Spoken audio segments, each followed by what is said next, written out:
Hello, this is Mugwort, recording a match which happened a long time ago. Seems like years ago that this match happened, but it was in fact from July 2018. After which I took quite a few months off playing online. I've also been traveling a bit around Europe. Spent a week in Hawaii. So this match is recorded on the 9th of February 2019, but was played about 7 months previously. So it's between myself playing black here and a very strong IM from Paraguay called gsvc. I can see he's a fair bit ahead on rating at the time, current rating at the time, about 150 points ahead. Head-to-head total is pretty close at the time, but he has got a streak of 4 in a row before this match started. So the first game opening is e4, e5, something which I knew he was quite familiar with from the white side. Tried to find some new ideas with black, and I think I was the first person that played this c6 idea, trying to exchange a pawn and dump it back on h3. So the idea is to get into g2 with the queen. So you can see he hasn't seen this move before. He spends a bit of time down to 230. I wasn't quite sure what to expect at this point. So it's a queen for 2 pieces. He has this central pawn mass. I don't really have any easy way into his position. Both sides are quite undeveloped, so it's a kind of funny opening after 11 moves to see the king and queen shuffled across one square. I don't have any great place to put the queen in hand. So he's playing knight at e6 in the hope of getting this light square pawn wedge and maybe even sticking a bishop back on f7. In that case, if he ever gets a knight for d7, it comes with a threat of mate.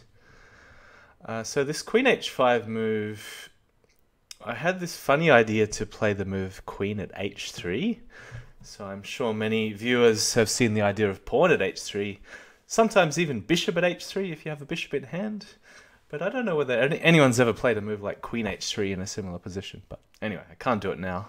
Maybe after queen g4 I still have the idea. But I assume he's going to defend g2. Now bishop at f7 apparently was not the most correct move. It was a bit better to play bishop at e2, a bit safer, or maybe even bishop at h3, because then I had to find a way to cover f7 if I sack the queen. But the bishop on f7, if I am going to sack the queen, kind of gets in the way. So it's really a game of tempo, who gets the first attack. So he's going to cover g1, g2, sorry, maybe rook g1, and maybe bishop at f1. Yeah, so now the difference is if he goes bishop at h3, I can actually take it and then stick the queen back on g2, because he doesn't have an immediate mate in one threat. Alright, so now the move is, well, I'm going to pick up the right piece. I'm going to pick up the knight eventually and stick it on h4. I mean, that's the obvious move to pressure f3, but it's so easy for him to defend with knight d2. The correct move here was actually knight at h3, something which I completely overlooked. It looks like bishop e3 is a good defense, but then black can follow up with bishop h4, another big surprise. So yeah, I completely did not see this at all during the game. I'm just playing a bit automatic moves. Already white here is very comfortable. He's going to push the queen back with h3 next move. And knight takes g2 doesn't work out because of the threat that GSV has of knight at d7 mate. So I need to find a good way to cover d7 or free the king. I think the best move here would have been bishop g5, just so the king has e7 as an escape square. Also threatening just bishop takes d2. So this probably was the best way to keep up the pressure, but yeah, knight f6. Now the queen is going to have some problems finding safety. So yeah, a very simple move h3, but also very effective. So what to do with the queen? Yeah, knight takes f3, threatening mate on e1 doesn't actually help after knight takes f3 back. So f4 seems to be the only square. But eventually he's just going to move the knight from d2 out of the way, uncover the bishop, and the queen is going to be stuck. So already one or two little inaccuracies, so it seems, have transformed into a really bad position for black. It's going to turn into a very passive position because I have to sack the queen and I have no attack. And I think white is already close to winning after he just moves the knight out of the way somewhere.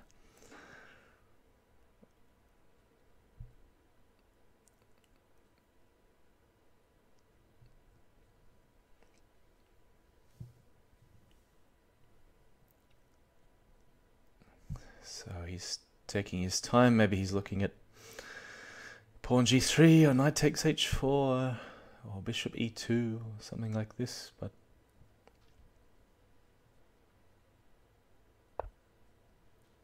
rook g1, okay. As you can see, he's got no weaknesses at all on the king side. Looks like a funny move, rook g1, but it's actually very hard for black to find a decent move here. So exchanging on f3 is just going to help my opponent. It's really awkward. I mean, I'd rather that queen on f4 off the board in hand. It's actually going to take a long time to find a good square for the queen. But yeah, it's kind of awkward because at some point he's just going to play knight c4 and then yeah, the queen's going to be stuck.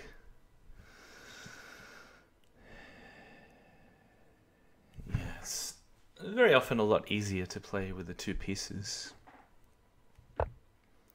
Even though if you find the right way to dance around with the queen, maybe it's position before was objectively approximately equal, but yeah, just too hard to play once the queen gets trapped. Okay, so white was much better anyway when I ran out of time. Game number 2. Now I had been looking a little bit at knight f6, pawn at e5, and pawn at e4 or pawn at g4, in which case I think b4 is the correct response. Because you have some knight d5 hitting the queen at the right time. But gsvc played knight g4, which looks not too threatening, and I'll just answer d4. But he's going to follow up with pawn at a3, and that's something which I assume that he had prepared before the match. And if he does do pawn at a3 after d4, then I mean the idea is simple, to take on b2 and stick the pawn back on a3. But the correct move there is not so easy to find if you haven't seen it before. It's to cover the knight and break the pin with queen d2. Just so that the bishop can return to c1 and there's no threats to take on c3. And eventually you can just play moves like rook b1 and bishop b5 or rook b5 or whatever. Or trade queens with knight b5. But because I hadn't seen this before, I'm even, hovering the mouse over d2, and I just changed my mind at the last minute and decide to play rook b1, which is perhaps objectively not so bad, but it does allow the opponent a few tricks which you're about to see. So the idea is for the bishop to return back to a1 in case of taking pawn at a3.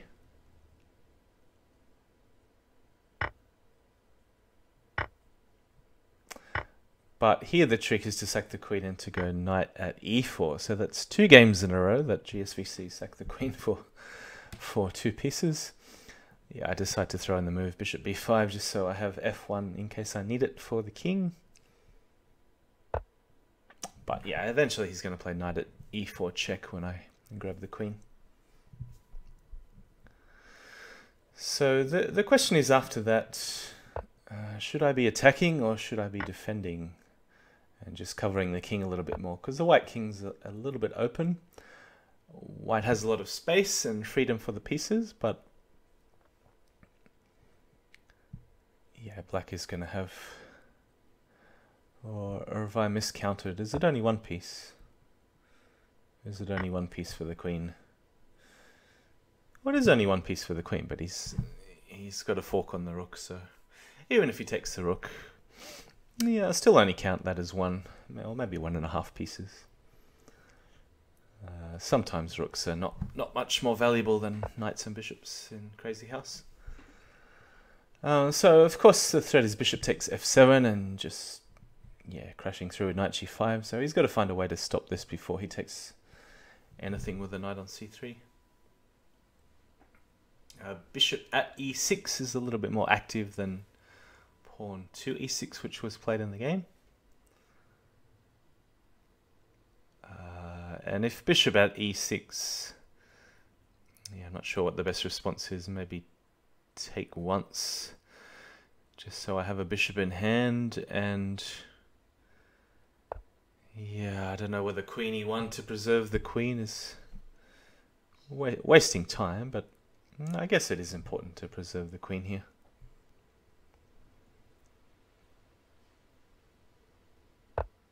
Because I don't have any immediate way in to the black king. Okay, so he's got a rook and a bishop for a queen. No, hang on. A rook and a bishop for a queen? That's not quite right. Because he's missing a knight. How many knights? My mouse is over the number. It must be 2. So it's a rook and a bishop for a queen and a knight. And he has an extra pawn too. Looks like he has quite a safe king, but I actually missed here the best way in to the black king, which would have been a very sneaky move. Pawn at d6. Quite hard to see. Pawn at d6. I mean, it looks like he's got d6 well covered. But it comes with an equally sneaky mate, a threat of knight at f6, g takes, and knight at g7, followed by mate on e7 or e8. So pawn at d6 would really force black to defend with something like bishop at d8, and then I can just take and repeat. So here the game gets very sharp. I'm sacking 2 knights for rook with hopes of playing a move like rook at d8 check. As it turns out, gsvc can actually grab all the material, including the knight on f3, which he correctly does, because at the end of this whole sequence, after rook at d8 check and pawn at e7 check, which is what happened, bishop takes, pawn takes, he has the very simple move king d7, which both players missed during the game. And after king d7, because I've already sacked the rook, I don't have any more rooks, so I'd have to sack the queen if I want to keep checking. Otherwise, I have to deal with his attack and so many threats, like knight at d2, knight at e3, pawn takes f2 check, pawn at e2 check. There's just too many squares to cover. So he missed the best defense king d7 on move number 22. And now it's a very, very simple matter of just sticking a pawn on f6 and a bishop on e5. And the queen on b4 does help in some cases, because if he ever goes d takes e5, the queen is open along the b4 f8 diagonal. I decided to do it a little bit cuter and sack the queen with queen takes d6. It doesn't actually matter either way. I still have enough diagonals to mate, because his dark squares are just too weak. I'm just trying to find the most accurate move order to start with pawn f6 or bishop g5 or queen takes d6. I think pawn f6 here was just the fastest way to mate, but I changed my mind at the last second and went for the queen sack, which is still good, as I said, but it wasn't quite necessary. So yeah, pawn at f6, and if I follow up pawn at g5, there's a quick mate after taking an h4, cutting the king off from all directions. But somehow I tricked myself out of playing the best move, and now it gets more tricky because I am running out of diagonals. He's going to take twice, and it looks like I have to sack another pawn to break through. Bishop c7, yeah, I think it still works, but yeah, a more simple move like pawn f4 would have been a lot easier for me. But really the key moment here, I had to use the piece on board, and after king f5 I had to play the move bishop d3, and this would have still been a quick mate. With 1 second left I played g4, which is certainly not the best move, and with about 0.1 seconds left, yeah, I'm not finding the best way. So it turns out both players made mistakes in the time scramble, but I am just one pawn short of a checkmate. I already know it. It's very frustrating because I miss several ways to mate, and yeah, it's just very frustrating knowing that you missed many possible mates. So in such an important match to decide the last place of the candidates, yeah, 2-0 down against a strong opponent is really hard to come back from. Already I'm looking quite dejected at the start of game 3, because I know game 1 didn't go so well. My opponent, hardly made any mistakes at all in game 1. I'm expecting the same opening, but yeah, quite surprised that he changed, because I thought he would have tried to find an improvement and played in a similar fashion to game 1, but maybe just a little improvement with bishop e2 at the right moment to cover some of the light squares. Okay, we have a completely different opening here, a very much open game where I'm going to play this gambit, which has been played many times, giving white 3 options which way to take. All of them seem quite reasonable.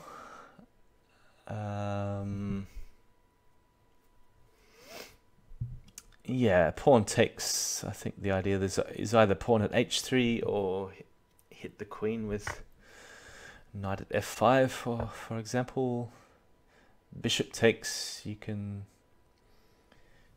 stick the pawn back on e6, and then the bishop is pinned. Knight takes will just go for an attack on g2 straight away. So here the sharpest line is what he's doing, sacking the bishop on f7, knight at g5. Can't be taken because knight at e5 is too strong, and then trading queens. But in this case, king takes is known to be quite safe for black. So, I mean, of course it looks risky because he's got knight at f7 check. But it turns out the counter-attack with knight takes g2 is very quick and leads to a advantage for black. Maybe not a forced mate, but black certainly has enough attacking resources to continue. So there's many options for white where to drop the queen if he wants to drop on d5, d3, d2. Most of them I'll just answer with bishop covering on d7. This helps to give the king a safety hole on c8.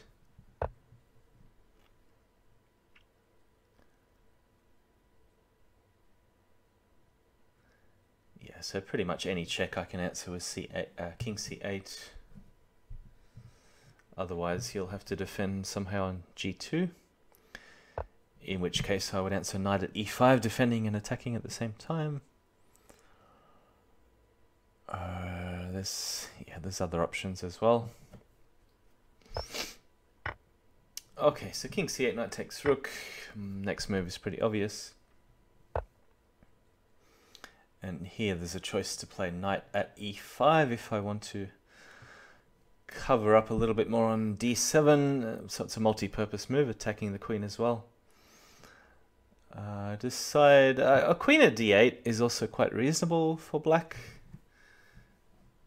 just to help cover the back row and to threaten bishop g4 and trading queens. So queen at d8. d8 is quite reasonable. Bishop g4 is the other move I'm looking at here. So yeah, I'm feeling quite good about this position, and game 2 was so critical because I really should have been up if I win this game 2-1 with an extra win for black. And it's quite funny, and not only in this match in the 2018 Crazyhouse World Championship, but in quite a few matches, white is, by the way, is struggling to equalize. White, you know, it's quite well known that white has a bigger advantage in Crazyhouse than in chess. And in some of these matches, black is so well prepared that white is actually struggling to equalize. Not just to gain an advantage, but to equalize out of the opening. So if you do any sort of preparation in Crazyhouse, I think it's actually better to prepare from the black side, because in theory it should make your match a little easier, as long as you can play at least an equal game with white, and then it's whoever the stronger player is. Yeah, but in practice it doesn't always work out that way. Okay, so queen at d8. I'm still quite happy with this position, because I still have the threat to take on e2 and go bishop g4 check. And he probably needs to find a way to cover up, maybe sticking something on d5 or bishop d2 or something, just to block out the d file. Yeah, this move, it doesn't really deal with the threats to take on e2 and play bishop g4 check. So yeah, I'm not sure why I'm thinking here, because I should be playing bishop takes e2 in a heartbeat.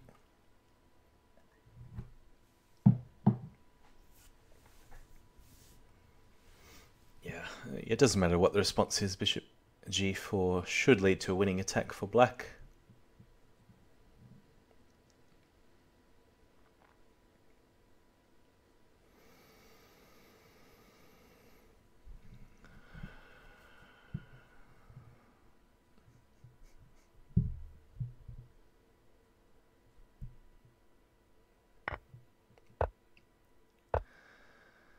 Yeah, so it all comes with check.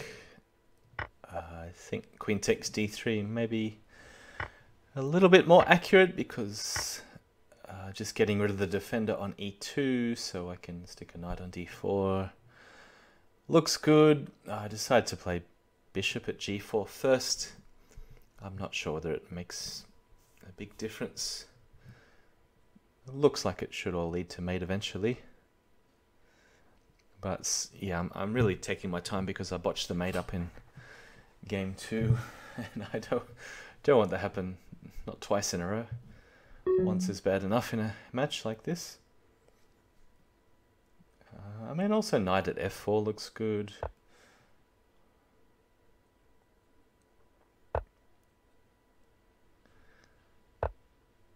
Yeah, so knight at f4 also just helps to cover the knight on g2 in case he doesn't want to take with the bishop.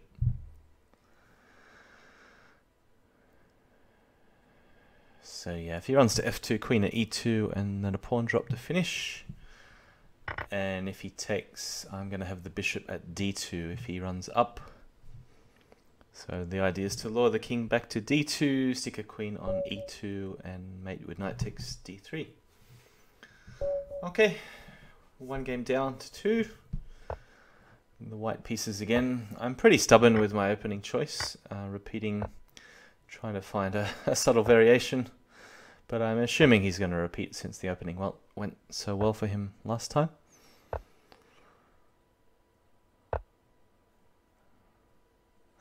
Yeah, and really there's no reason why I shouldn't play d4 in this position.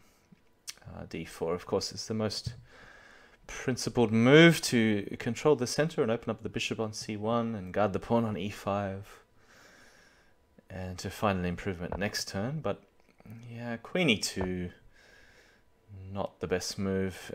And the only way queen e2 would make sense is if I follow up with queen b5 on the next move. But for some reason I'm failing to play the move queen b5 and just allowing similar ideas as the previous game with pawn at a3 and so on. So I'm going to have exactly the same problems as I did in game 2, sorry, because the queen doesn't belong on e2, it belongs on d2 if he goes for this pawn a3 attack. So queen b5 is really the only move that makes any sense here.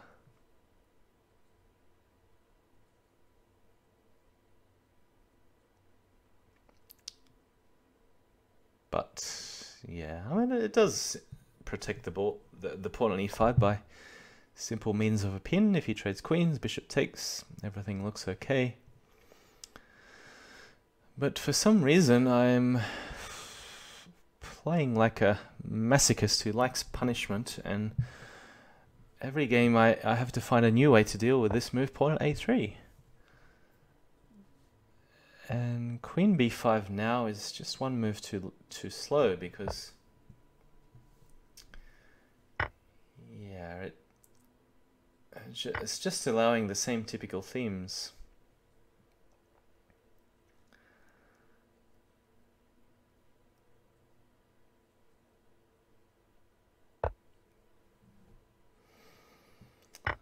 Because now he has this very sneaky intermediate move of pawn takes b2. I don't have any checks. I have nothing better than just to play a move like rook d1.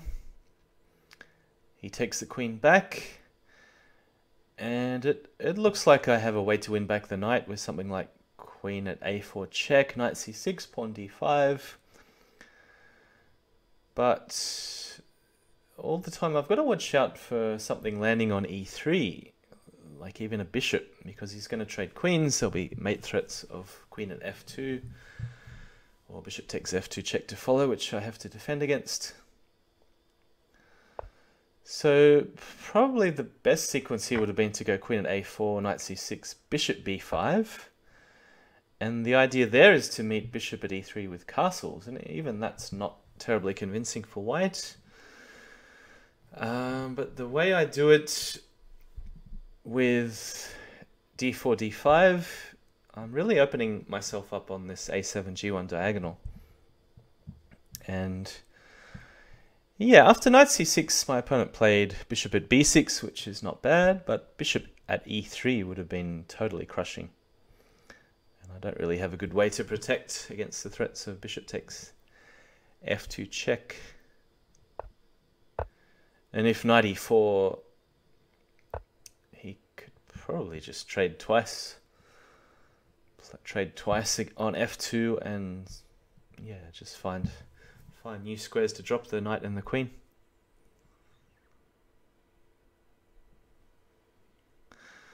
So I'm looking at pawn at c5, which seems okay at first. But queen at a5, yeah, very good move.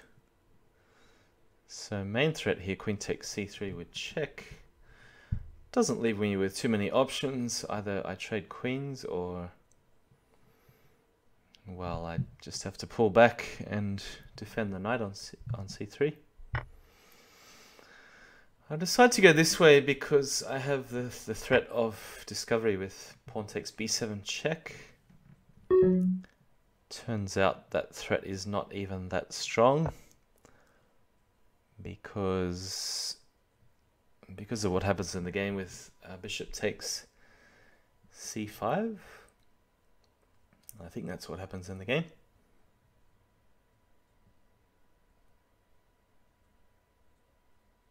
Yeah, he's even going to allow this pawn takes b7 discovered check. Because again, tempo is everything. I don't have time to take the rook on a8 and promote to a queen because it doesn't come with check. And he's going to have mate threats with bishop takes f2 and knight at f4. So that means instead I have to take the bishop if I want to make that pawn move useful at all. The queen sack on d7 is not enough, so I have to defend f2. And it does allow him to attack. So for instance, just knight takes f2. Maybe even bishop takes f2 and pawn at f3, something like that. Pawn at e3, something like this.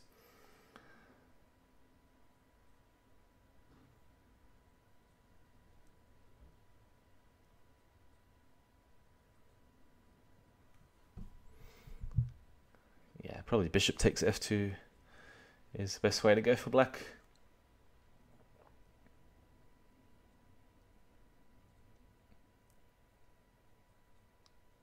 Yeah, he's trying to find a way to combine all the weak spots on f2, on d2. Maybe try and find some way to combine it with the promotion on b1, or there's a weak square on c1 as well. Okay, so I have to block with the queen to cover f2. But now, although it's my turn, I don't actually have any good way to attack, because again, he's going to come in first. Maybe pawn at e2, but still, there's ways for black to come in first. Pawn at e2 check is a very good way to just stop any sacks on d7. And he has time to take the rook because he's deflected the bishop from b5. I just have to cover the square f2, but there's no way to combine this with a threat on d7 at the same time. And it's just a mate in a couple of moves. So a very nice game from gsvc. Really punishing my bad opening. And yeah, I got nothing here. So yeah, a key moment was when I didn't follow up queen e2 with queen b5 being consistent, because there's really no other reason why the queen is on e2 in the first place. Okay, so I've really got some psychological pressure from the black side, because I noticed gsvc switched up his openings twice. He's playing quite passively with bishop e2, which black should be very comfortable in this opening. And either trading knights next, or maybe knight f4 or pawn at h3. Just the typical bug house ideas to crash into g2.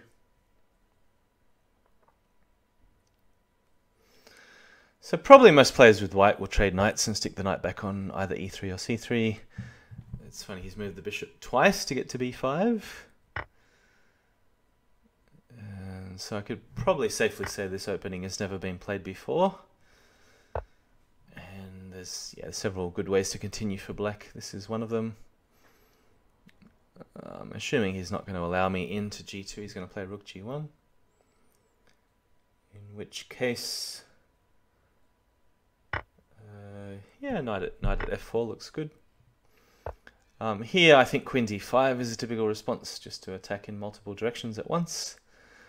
Save the pawn on g2 in case I have time to play knight at h3 and trap the rook. Otherwise, queen d5 just looks like a useful move anyway. Yeah, defending and attacking at the same time. Yeah, I'm not really sure if there's any other viable moves. Maybe queen e7.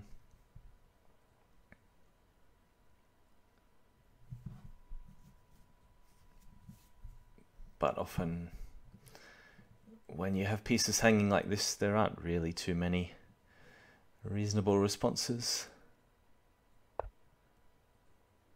Yeah, okay, queen d5. I'm assuming he's going to go bishop takes, pawn takes. Maybe d4, or find some other way to defend the knight on e5.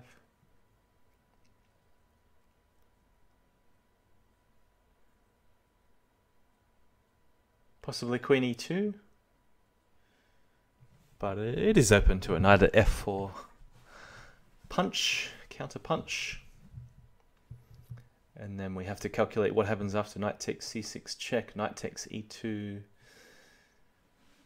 Any knight move can probably be answered by queen takes b5 then.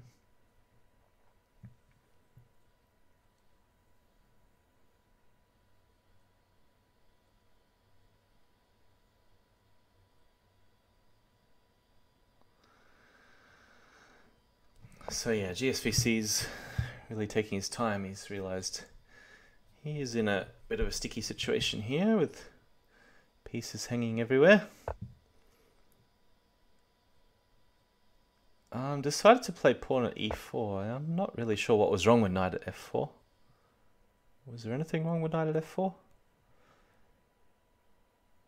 Don't know. I mean, I don't think en passant makes any sense because I seem to have just improved my opponent's position. He stopped knight at f4, and I can't play knight at f3 yet because the e-pawn is pinned. So maybe it does make sense to play en passant. But yeah, I think I really should have played knight at f4 earlier when I had the chance. Decided to sack the queen because, of course, I'm winning some material back. It's probably not the best way to go about it. And because he has e2 covered if he keeps the bishop on b5 and doesn't trade for the knight on c6. So I don't have any immediate threats. Probably my biggest threat will be queen at h1. And something like that does happen in the game, indeed.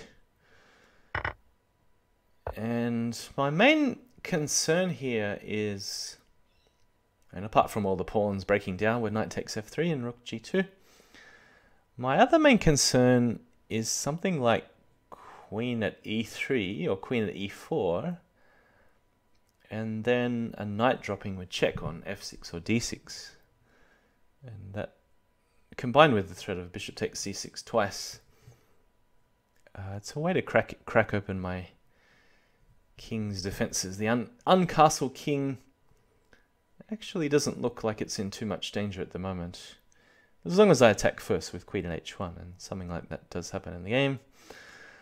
Not sure if I had any better move order here, but knight takes f3 is a good response.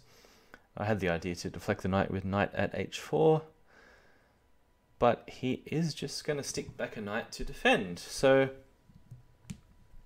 I believe the correct result of this game is actually a draw by repeating the moves, you know, knight exchanges on f3 and dropping the knight back. But it's mainly because of the mat situation. I felt like, yeah, I really should have won game 2. And yeah, I got outplayed in games 1 and 4. So if the match situation was 2-all, a draw with black would be very handy, and I would have taken it immediately. So the match score would have been 2.5-all, with white to follow. Not that that really means anything in this match in particular. But because of the match score, I really do need to play on, but bishop at h3. Although it looks threatening with rook at f1 to follow, he's just going to move the king somewhere, maybe king e2. Which means he can now attack with queen at e4. And bishop h3 just doesn't have a strong enough threat.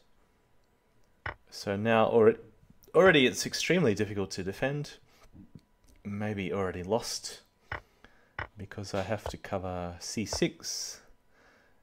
This is just a nothing move, rook at f1 check. And yeah, there is actually a mate threat with knight at d6 or knight at f6 coming. So bishop takes c6, the idea was to block, but yeah, I just didn't realize how strong the threat of knight at d6 was, because it's cleverly opening up the c7 square, because bishop takes e takes check, and he's got two queens bearing down on e7. So knight at d6 is actually a mating combination. And I was really hoping for bishop takes, bishop takes. In that case, I would have the important square e8 covered, so I may be able to find some way to run away with the king. For instance, pawn takes check, king d8. So I'd still be getting mated in that case anyway. Yeah, it's too much. So yeah, unfortunately declining a draw led to a loss, but a draw, you know, if you don't have any future draws and you're 1 point down in the match anyway, then a draw doesn't mean a lot either. So if I'm not winning with the white pieces and I'm not having easy games, I mean any easy games with either color, then yeah, it's a sign of a very difficult match. Because most of my other matches in this World Championship cycle have involved quite a few easy matches, especially with easy games, especially with the white pieces. But yeah, I haven't had a single easy game at all. So this I am familiar with. I think I mentioned in my video against Penguin I had something similar. But I'm not used to my opponent finding the best moves. So queen b6 I've seen before. Maybe pawn at c5 here is some improvement. It does help to block out the bishop on f8. So I can...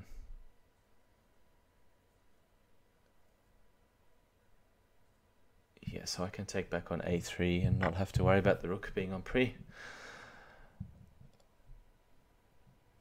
And also the idea of pawn at c5, if he checks on e6, of course he has to deal with the threat of knight c7. But the best move here is actually pawn at a6. I don't think anyone had played that against me previously. And it's a very funny move, but it does stop any threat of taking on a7 at any stage. It also means the queen is defended twice, which means if ever he sacks the queen after, I don't know, for example, pawn drop on c5 or bishop a5, if he wants to sack the queen, he can now take back with the a7 pawn, and it's harder to get into c7. Also, he can do it this way and still have c7 covered. It's a bit hard to explain this pawn at a6 move, but it turns out that, yeah, to have that four pawn cluster just defends more squares. So I mean, for instance, in this position, he can now play pawn takes knight if he wants to, and if the pawn from a7 wasn't there and he'd moved the pawn earlier, of course the a6 pawn will be pinned. But because there's two pawns there, yeah, he can take the knight on b5 if he wants to. Maybe he's looking for an even better move here.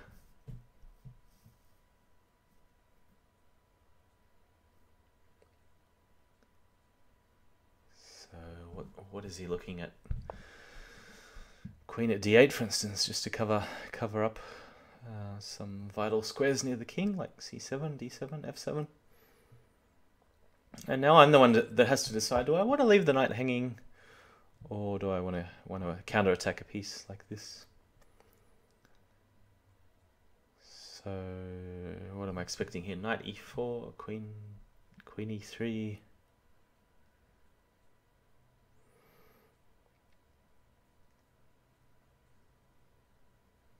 I mean, optically it looks quite decent for white, but material is balanced, and a few trades are actually going to hurt me because of the lack of development on the king side. It means something like knight e4 with a diagonal in hand is quite dangerous. It's actually a very good move, knight c6, and not easy to find at all. So now there's just so many pieces hanging everywhere. Probably should move the rook all the way back to a1 to cover the first row, because then pawn takes, bishop takes still looks quite decent for white. This check is totally meaningless. There's no reason to play this check at all. It's just a, oh, I don't know what to do move. I hope I gain some time on the clock, but it really is a pretty useless move. Queen e3 check.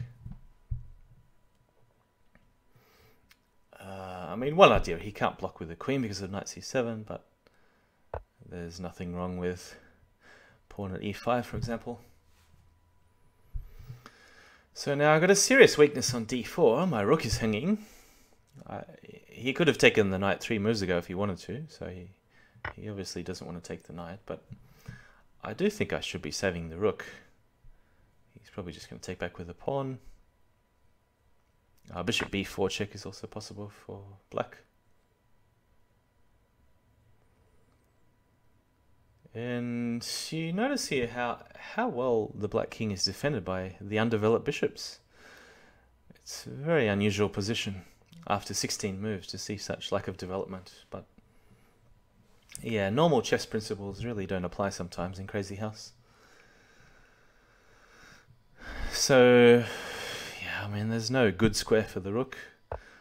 I should just move back to a1 again. I don't know why I'm looking for something fancy like this.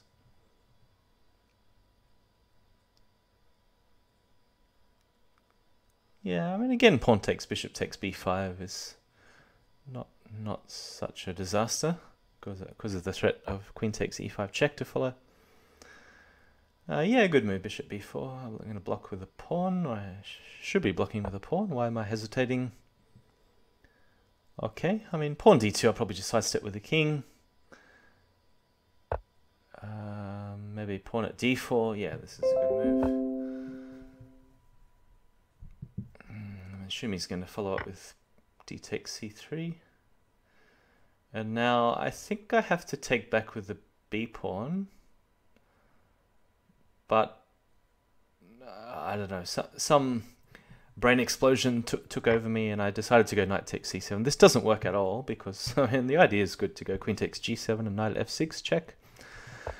But he has c takes b4. The idea was to defend with rook takes bishop on b4. But he has pawn at d2 and then some more checks to follow, like queen d6 check, and he can actually pick up the rook on b4 with check and then threaten promotion, and yeah, he'd have extra material and a decisive attack at the same time. But down to 4 seconds, it'll be a mad time scramble. I'm just trying to hold on to c3. It's actually not, I'm not doing too badly at the moment. Winning the bishop back. He's going to go knight at d4. I just cover. Could play bishop at c5 check, but just moving the queen is okay as well. Making sure I cover c2. So I'm a little bit of material up. My king side is still undeveloped, but that doesn't matter so much. The main thing is here c2 is covered. I'm starting to probe, take over the back row. Looking at a way to exchange a few pieces, like especially the queen on d6 I like to exchange. I don't mind if he takes with the knight, but he's going for some pressure on d2.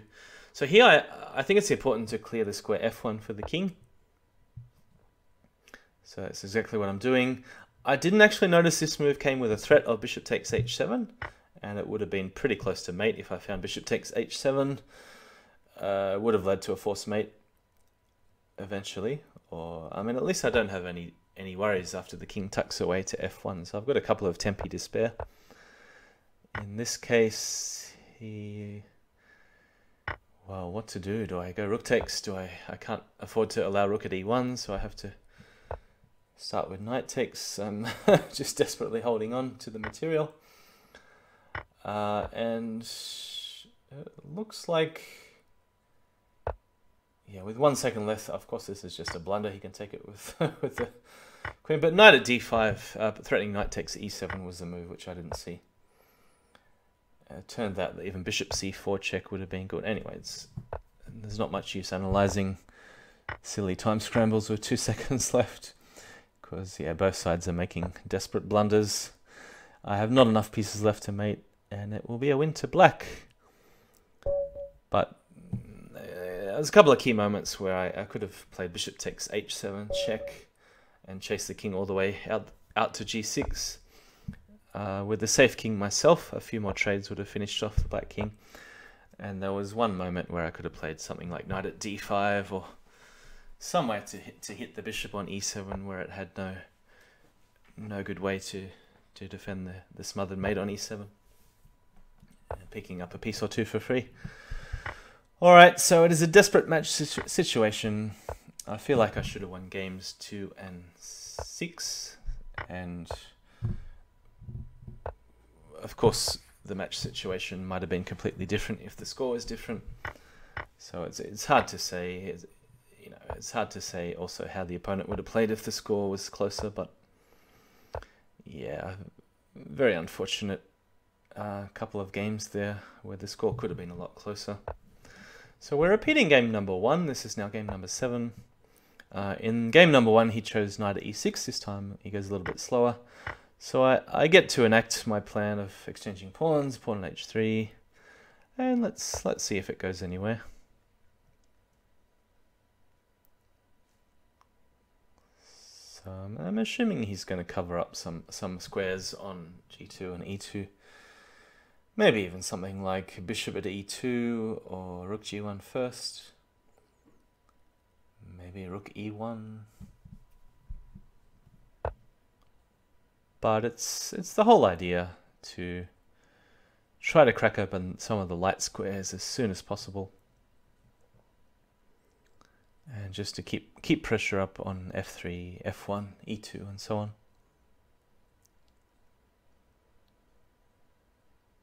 Yeah, I don't know why I'm hesitating looking at moves like queen h5, but I think that's just a bit too fancy. I should just take on g2. With dreams to play queen at f1 check.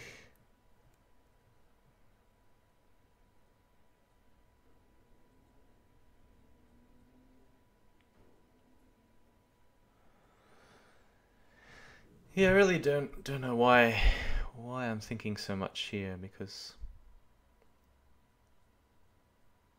there's no point playing pawn at h3 if I'm not going to take on g2.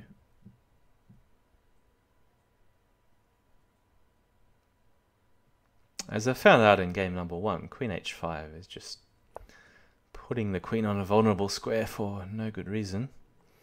And this is really not a good move either, because he's just going to hit it with knight at e3.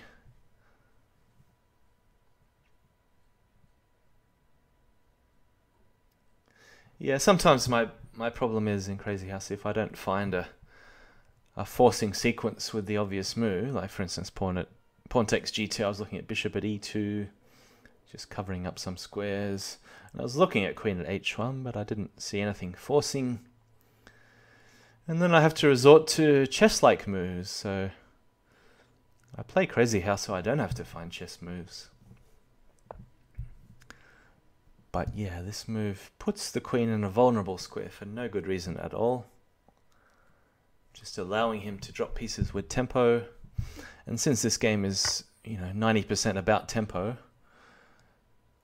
and making threats against the king, making threats on your opponent's pieces so they're forced to defend, keeping up initiative, getting in the first attack. Yeah, already white is in a very comfortable position after he simply defends the knight on f3. He could even take first and then defend with bishop at e2, but this is even better because I really have to drop a knight on f6. Yeah, it's crazy to do what I did in the game and play knight to f6. It's just going for way too much.